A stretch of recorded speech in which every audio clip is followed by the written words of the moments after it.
Hey guys, what's up? My name is Kriscoolmod, and this video is for how to use the controller on your new Raspberry 2 terabyte and works on the 1 terabyte too.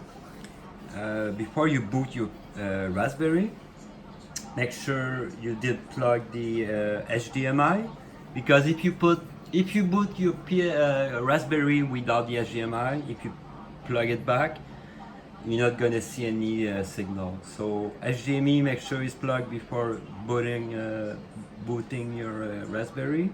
Very important, the HDD has to be plugged in the Raspberry and in the HDD. And your Warrior Xbox controller, plug your power USB, and you can boot and turn it off by the switch. So the first time you're gonna boot it, you're gonna see that menu. How it works, you just call with the D-pad, and the joysticks works too. To change, if you want to access some setting, you just press start, and you can remap your controller. You press yes, and you go down, and it's gonna ask you to press A, B, X, Y, up, down, left, right. And very important, at the end, the hotkey is gonna ask you, it's the select button here.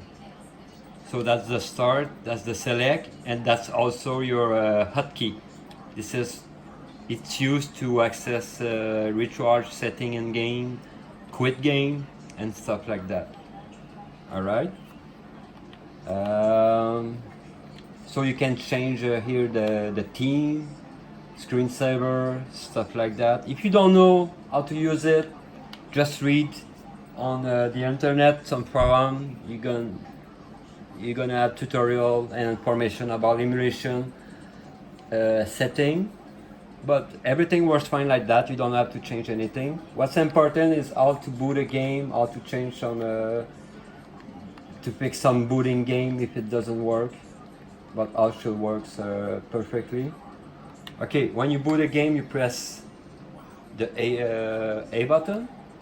To scroll down, you use your D-pad or the analog stick, and to jump faster, because some wheel has a lot of game, you use the two left and right trigger, and you're gonna jump back very fast. And if you go left and right, you're gonna change the system. If you want to go on a game, specific game, in the wheel, you press select. Let's say you want a game start with K, you choose K, and now you're on K section. So you press select. To boot a game, you just click on it, you wait a few seconds.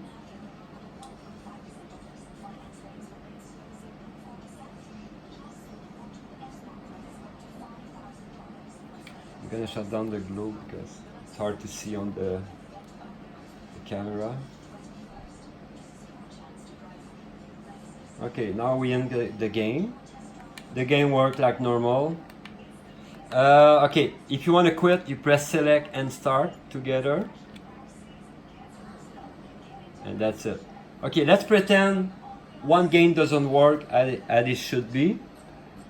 You boot the game, and before the game boot, you just press A a few times on boot, and you're gonna see an option, select default emulator for master system. You don't want to change the emulator for all games, let's say. You want to change the emulator for one game.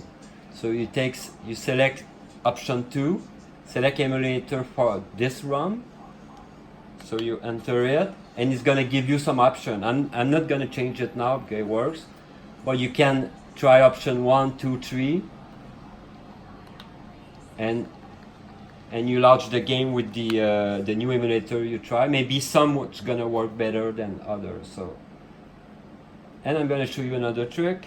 In game, you press select, the hotkey, and X, and you're going to see You can save your progress. You can load your progress, and there's a few more options you can have.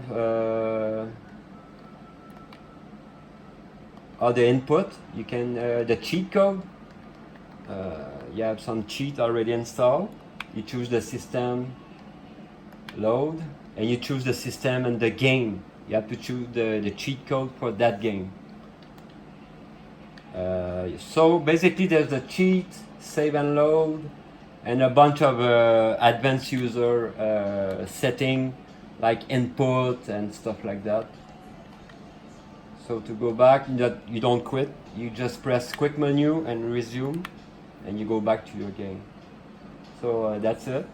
And to quit, press here. So basically that's how it works. Thank you and have a nice day and happy retro gaming.